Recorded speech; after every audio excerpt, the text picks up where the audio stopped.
नमस्कार दोस्तों, DD red के एक और रिएक्शन वीडियो में आप सभी का स्वागत है। मैं हूं आलोक। तो आज जो वीडियो लेकर आया हूं डॉक्टर रिजवान अहमद का वीडियो है, फेस टू फेस वाले। Harbhajan was ready to convert says Inzamamul Haq. थोड़ा सा वीडियो इनका लेट आया है, बट मुझे लगता है कि बहुत सारे इंटरेस्टिंग फैक्ट से बताएंगे। चलिए देखते हैं। और ये तो आपको पता ही है कि इंजमामुल हक ने मुंह उठा के अपना कद्दू जैसा और बयान दे दिया कि जो हरभजन भी कन्वर्ट होने वाला था, इस्लाम को अपनाने वाला था। उसके बाद हरभजन सिंह ने बोला कि क्या बकरा है भाई, ये इंजमामुल हक क्या हो गया इसको। लेकिन हाँ, ये भी नहीं भूलना चाहिए कि भाई शाहिद अफरीदी कश्मीर को लेकर इतना भारत को खरी खोटी जहर उगलते हैं और उसी के एनजीओ को हरभजन सिंह ने दान दिया था। ये भी चलिए देखते हैं क्या कह रहे हैं। तो आज सोच रहे होंगे कि यार ये इतने अच्छे माहौल में ये रिजवान अहमद क्या नेगेटिविटी फैलाता है। आप लोग का मतलब चलो निकल आओ,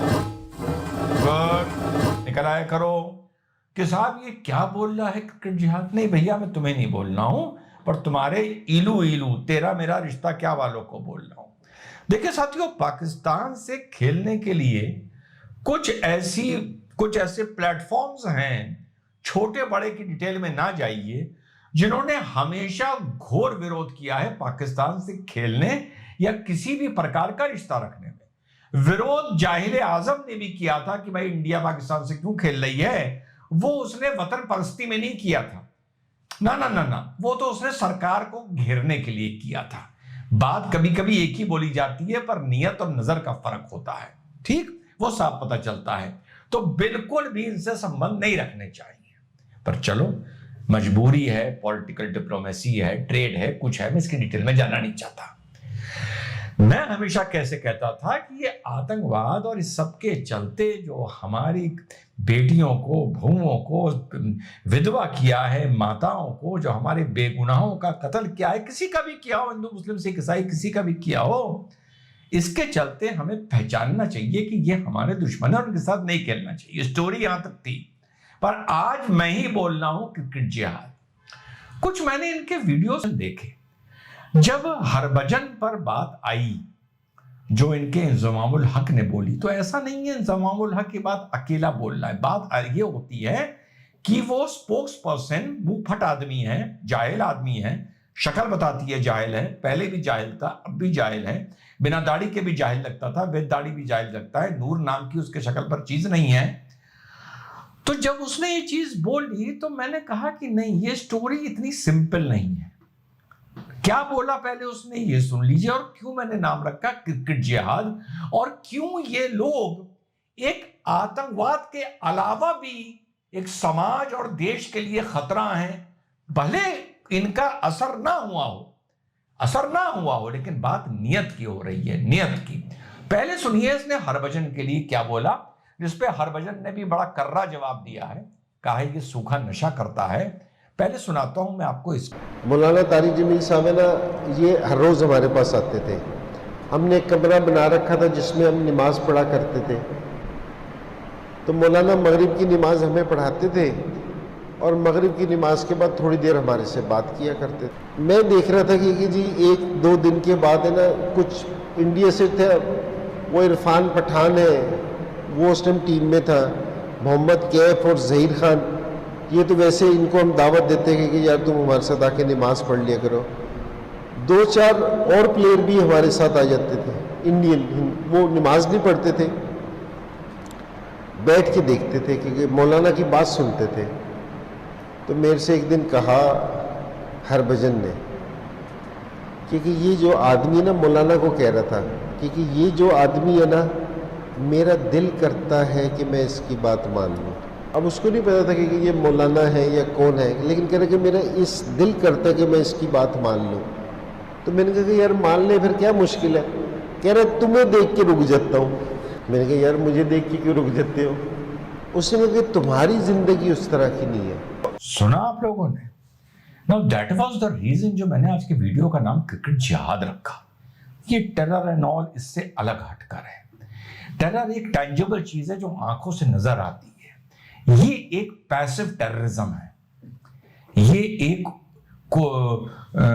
कोवर्ट इसको बोला जाता है, overt act and covert act, छुप के करने वाला एक मजहबी इनका एक आतंकवाद है। मैं इसको कहता हूं वैचारिक आतंकवाद। आप दूसरे के दिमाग में विचारों के जरिए घुसपैठ करते हो, इंट्रूड करते हो, फिर वहां के उनके विचारों को मारना शुरू करते हो और अपने विचार थोपना शुरू करते हो। तो मैंने इसको टर्म दिया है, आज का टर्म नहीं है, ये बहुत मेरा पुराना टर्म है, करीब 15-15 साल पहले का पुराना टर्म है मेरा, ये वैचारिक आतंकवाद कहता हूं मैं इसे। तो हरभजन के लिए इसने ये चीज बोली और हरभजन ने इसका बड़ा घोर खंडन किया है कि वो सूखा नशा करता है वगैरह वगैरह। But I am surprised of the fact that Indian management was allowing हमारे मुस्लिम प्लेयर्स को कि इनके साथ जाके वो नमाज पढ़े। ये टीम एथिक्स के भी मुझे खिलाफ बात लगती है। क्या पाकिस्तान का कोई नॉन मुस्लिम खिलाड़ी हिंदूज के प्लेयर्स के साथ आके इस तरह से धर्म के मामलों में वक्त बिता सकता है? वही जो मैंने आपको कल के वीडियो में बोला, हम लोग बिछने को बहुत तैयार रहते हैं, बहुत तैयार रहते हैं बिछने को।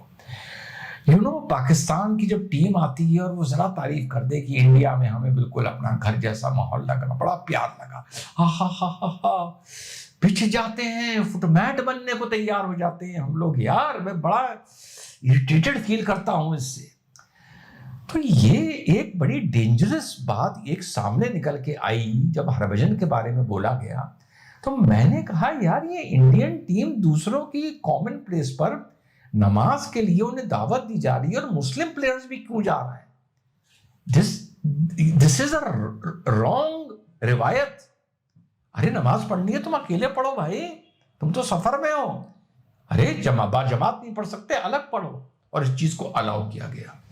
और किस तरह हरभजन को सुनाई गई बातें, क्योंकि देखिए मजहब में अगर आप छोटी छोटी सबकी चीजें निकाल के देखें तो सब जगह आपको बहुत ही हाई मॉरल्स की बातें सुनने को मिल जाएंगी।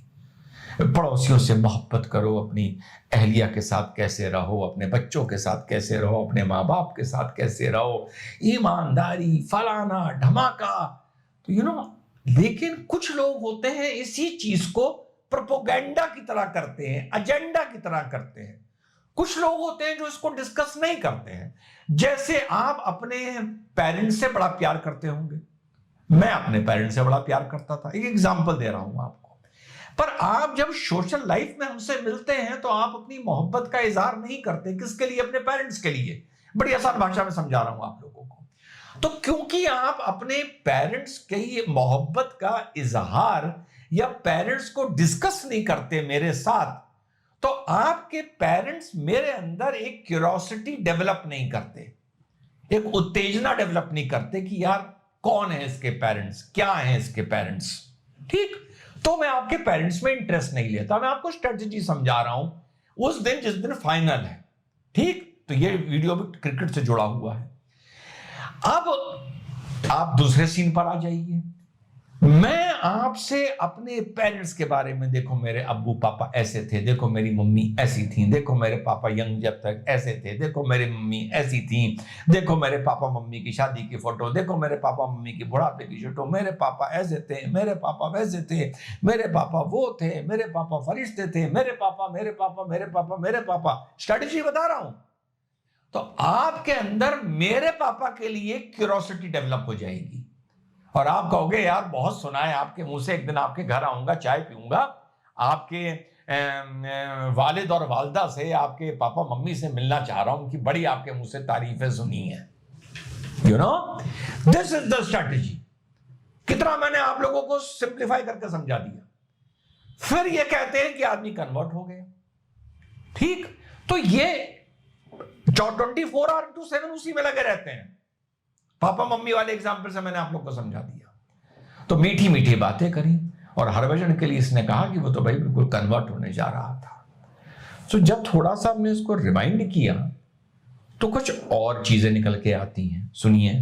आजकल जितनी ये दूरी है ना दीन से ये दूरी है, ये हमारी वजह से है, हमारे लोगों की वजह से है। प्लेयर होता था ब्रायन लारा, उसको हमने कराची में टेस्ट मैच था हमारा उनसे, तो मोहम्मद यूसुफ ने ना उसको खाने पे बुलाया। उसने कहा कि इसको खाने पे बुला के ना इसको दीन की दावत देते हैं। तो एक हमारे बुजुर्ग हैं कराची के शेख हाशिम साहब, वो अमेरिकन थे, तो 30-35 साल पहले मुसलमान हुए थे, अमेरिका और वेस्ट इंडीज करीब है, उन्होंने कहा कि उसको दावत देते हैं इस चीज़ की, उसको दावत दी, बताया कि जी हम अपने अल्लाह की किस तरह बात मानते हैं, किस तरह हजूर पाक सल्लल्लाहु अलैहि वसल्लम के तरीके के मुताबिक ज़िंदगी गुजारते हैं, किस तरह माँ बाप की बात मानते हैं, किस तरह बीवी के साथ मामलात करते हैं, किस तरह बच्चों की परवरिश करते हैं, किस तरह पड़ोसियों का ख्याल रखते हैं, किस तरह अपना कारोबार करते हैं, सारी चीज़ें बताई उसको।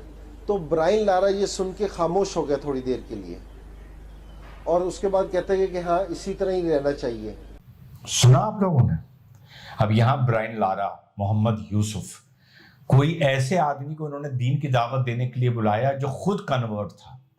ये अच्छे फ्लुएंट इन इंग्लिश स्पीकिंग नहीं है, लेकिन वो इंग्लिश स्पीकिंग था। वेस्ट इंडीज का आप प्लॉट देखिए, वो अमेरिकन था, वेस्ट इंडीज नीचे है कि साहब एक एरिया का आदमी लगे, उसी लैंग्वेज उसी डिक्शन में बात करे। So these things were very surprising for me. जब मैंने कहा जरा इस चीज के पीछे जाओ, और एक श्रीलंका का भी मैटर उठा था, वो भी आप लोगों को दिखाता हूं। और सारी दुनिया के प्लेयर आके ना उस क्लब से खेलते हैं। तो एक दिन मैच खेल रहे थे, मैच खत्म हुआ, हम आके अपने ड्रेसिंग रूम में बैठे इसी तरह, तो हमारा पाकिस्तान का एक और प्लेयर है सकलैन मुश्ताक। सकलैन ने कहा कि जी भाई इनको दावत दी जाए। मैंने कहा जरूर दो। अब उस ड्रेसिंग रूम में ना वेस्ट इंडीज के प्लेयर भी थे, साउथ अफ्रीकन भी थे, ऑस्ट्रेलियन भी थे, न्यूजीलैंड का भी प्लेयर थे, इंग्लैंड के थे, जिम्बाब्वे का प्लेयर था, इंडिया का भी था। इंडिया का वसीम जाफर, वो मुसलमान प्लेयर ही था। उसने कहा कि दावत दूं? मैंने कहा जी दो। दावत दो, दूं। अब यहां पर वसीम जाफर भी था, इरफान पठान का नाम आ गया, जहीर खान का। मतलब इनकी इंटीग्रिटी में मैं कोई डाउट नहीं कर रहा हूं, ना वसीम जाफर की कर रहा हूं, ना इमरान पठान की कर रहा हूं, ना किसी और की कर रहा हूं, ना जहीर की कर रहा हूं। लेकिन ये एक गलत तरीका है जो बीसीसीआई को और गवर्नमेंट ऑफ इंडिया को इस पे इन लोगों को डायरेक्शन देना चाहिए कि जिस भी टूर्नामेंट में आप पाकिस्तानी के इर्द गिर्द होंगे तो एक्सेप्ट द फील्ड आप उन लोगों से दूरी बना के रखेंगे, specially on grounds of religion. इसको मैं जिम्मेदारी से क्रिकेट जिहाद ना कहूं तो और क्या कहूं? ये तो हो रहा है, मैं क्रिएट नहीं कर रहा हूं कि साहब उन प्लेयर्स को भी पकड़ के रहो। तुम्हें कामयाबी नहीं मिली वो अलग बात है, लेकिन ये जिम्मेदारी से बाकी प्लेयर्स का नाम ले रहा है। बोलता एक है, ले तो सबको नाम रहा है ना। ये झकिया गया है वो अलग बात है। अगर ये नाम ना लेता तो ये बात किसी को पता चलती। और जब हरभजन की बात सामने आई तो मुझे लगा लेट मी गो बैक, इसकी और इस तरह की चीजें मिलेंगी। और श्रीलंका का जो मैंने आपको किस्सा बताया था, ऑन द फील्ड पाकिस्तान का प्लेयर श्रीलंका के दिलशाद तिलक रत्ने या क्या नाम था, उसको ज्ञान दे रहा था कि तुम कन्वर्ट हो जाओ ऑन द फील्ड। सुनिए। Also for the victory, and Sri Lanka winning by 7 wickets through the duckworth. ये ज्ञान दे रहा है चलते चलते कि if you are a non Muslim, अगर आप कन्वर्ट हो जाओ तो पहले के आपके सारे गुनाह माफ कर दिए जाएंगे और सीधे आपको जन्नत मिलेगी। Now my video is for the purpose कि यार बीसीसीआई इन लोगों के साथ इंडियन क्रिकेटर्स का बैठना अलाउ क्यों कर रही है, बी इट हिंदू और B it Muslim. This should not be permitted. और ये लोग एक एक्टिव टेररिज्म के अलावा भी हमारे मुल्क के लिए खतरा है, एक इंडिविजुअल प्लेयर तक के लिए ये लोग खतरा हैं। टीम की यूनिटी के देखो, कामयाब हुए या नहीं हुए वो अलग बात है। अमेरिका को बर्बाद करने में टेरर कामयाब हुआ नहीं हुआ वो अलग बात है, लेकिन हैंडल डील तो इसी तरह किया गया ना। अरे भैया प्लेन हाईजैक हुआ नहीं हुआ, सिक्योरिटी तो 4 जगह होती है ना। अब कह दो यार 10 साल में तो कोई प्लेन हाईजैक नहीं हुआ, सिक्योरिटी हटा दो। तो भैया हमारे प्लेयर्स को सिक्योरिटी में रहना चाहिए, and as a rule, as a by default हमारे प्लेयर्स को एक्सेप्ट द फील्ड, कहीं अगर मजबूरी हो खेलने की, वैसे तो उनके साथ खेलने नहीं चाहिए कमीनों के, हमारे प्लेयर्स को ऑफ क्रिकेट प्लेइंग आवर्स में लोगों से दूर रखने की हिदायत होनी चाहिए। और ग्राउंड्स ऑफ रिलीजन पे इंडिया के मुस्लिम खिलाड़ियों को इन लोगों से नमाज और एक्सेट्रा पे मिलने पर प्रतिबंध होना चाहिए। ये लोग पोटेंशियली उससे भी ज्यादा डेंजरस हैं जितना कोई सोच सकता है। मैं कल के वीडियो में बोल रहा था कि भैया इनको मैं अच्छी तरह पहचानता हूं, आज बोल रहा हूं नहीं पहचानता हूं। आज फिर मेरे लिए एक एजुकेशन हो गई। मैं तो सिर्फ टेरर को लेकर मना करता था, ये तो ड्रेसिंग रूम में भी क्रिकेट जिहाद मचा रहे हैं, एक सोशल टेररिज्म कर रहे हैं। जय हिंद, वंदे मातरम, खुदा हाफिज। मैं भी डॉक्टर रिजवान की बातों से बिल्कुल सहमत हूं। अभी कुछ दिनों पहले भी मैंने ऐसे वीडियो बनाया था जिसमें सकलेन मुश्ताक, सईद अनवर, इंजमामुल हक और भी कई सारे, शायद दानिश कनेरिया वाले पे था, उसी में ये सब बातें मैंने की थी। अच्छा, मैं थोड़ा इससे अलग हट के बात करता हूं और मैं कहता हूं कि देखिए, मुझे अपने खिलाड़ियों पर भरोसा है, वो नहीं गए होंगे। ये जानबूझकर ऐसा बोल रहा है या ऐसा बुलवाया जा रहा है। अब मैं आपको, मेरी पूरी बात ध्यान से सुनिएगा, जो मैं लॉजिक दे रहा हूं क्या वो लॉजिक खराब है? भारत में दो कम्युनिटीज के लिए पाकिस्तान से सपोर्ट आ रहा है, सिखों के लिए खालिस्तान वाले मसले पर, और मुसलमानों के लिए तो रहता ही है। और इसने किसी का नाम नहीं लिया, इंजमामुल हक ने, इसने एक सिख का नाम लिया, हरभजन सिंह का। इसने एक दो चार जो और प्लेयर लिए इंडियन, वो भी मुसलमान प्लेयर लिए कि जी हम मुसलमानों के साथ हैं, मुसलमान हमारे भाई हैं और ये हैं और वो हैं, और दूसरा सिखों को भड़काना है।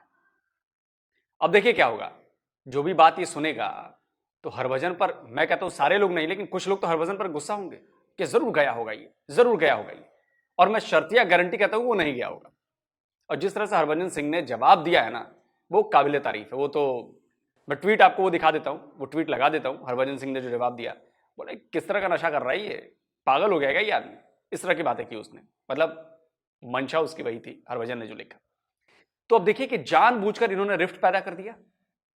इंजमामुल हक के इस एक बयान से जो वैसे लोग हैं जो सिखों पर, कुछ 1% लोग हैं जो खालिस्तान सपोर्ट करते हैं और ये करते हैं वो करते हैं, अब देखिए क्या होगा, वो लोग उग्र हो जाएंगे। देखा, हम जानते थे ये है, हरभजन भी उन्हीं में से एक है और ऐसा है और वैसा है। अच्छा, कुछ जो बाहर में ये जो खालिस्तानी हैं वो भी इसमें करते हैं, जैसे वो शुभ है और बाकी एक दो लोग और हैं, वो पुन्नू है, टुन्नू है, जो भी है, वो भी ये लोग करते हैं। और जो कि पाकिस्तान से सपोर्ट है, तो उनसे कहा गया है इन लोगों को करने को, नहीं तो और किसी का नाम, किसी हिंदू प्लेयर का नाम क्यों नहीं लिया उसने कि वो भी आया था और उसने बोला कि जी मैं कन्वर्ट होना चाहता हूं। उसने जानबूझकर हरभजन सिंह का नाम लिया, सरदार हरभजन सिंह का नाम लिया, सिख हरभजन सिंह का नाम लिया, कि इसके खिलाफ माहौल बनाया जाए। और सिखों के खिलाफ जब माहौल बनेगा, लोग बोलेंगे तो सिख थोड़ा और नाराज होंगे कि देखो यार ये हमारे खिलाफ बोल रहे हैं लोग। आप स्ट्रेटेजी समझिए, ये बिल्कुल सही टर्म दिया इन्होंने, क्रिकेट जिहाद। आप स्ट्रेटेजी समझो इस बात को, जो लॉजिक मैंने दिया है क्या वो लॉजिक गलत है? आप बताइए। साथ में फिर जो हमारे मुसलमान प्लेयर्स हैं उनके खिलाफ भी माहौल बनेगा। इसका कोई सबूत दिया इंजमामुल हक ने कि मोहम्मद कैफ उसके ड्रेसिंग रूम में जाता था? मैं ये नहीं कह रहा, मेरे पास भी सबूत नहीं है कि नहीं जाता था, लेकिन मैं ये कह रहा हूं कि क्या सबूत है कि वो जाता था, या जहीर खान जाता था, वसीम जाफर जाता था। और मैच फिक्सरों के कमरों में कौन जाएगा भाई, ड्रेसिंग रूम में? वैसे ही इनकी तो पता ही है आपको, एक से एक मैच फिक्सर, तो कौन अपना नाम बदनाम कराना चाहेगा? आप सोचिए। तो ये जानबूझकर बुलवाया जा रहा है कि ताकि सिख में, हिंदुओं में, मुसलमानों में और ज्यादा डिफरेंस पैदा की जा सके। और चूंकि इनको लोग देखते हैं, हमारे यहां पसंद भी करते हैं भाई, मामूलों लोग को दो चार लोग पसंद भी करते होंगे, तो आप ये स्ट्रेटेजी समझिए। कमेंट करके जरूर बताएं कि क्या जो मैंने बात कही है वो क्या गलत कही है क्या। जल्दी मिलता हूं एक और नए वीडियो के साथ। नमस्कार, जय हिंद।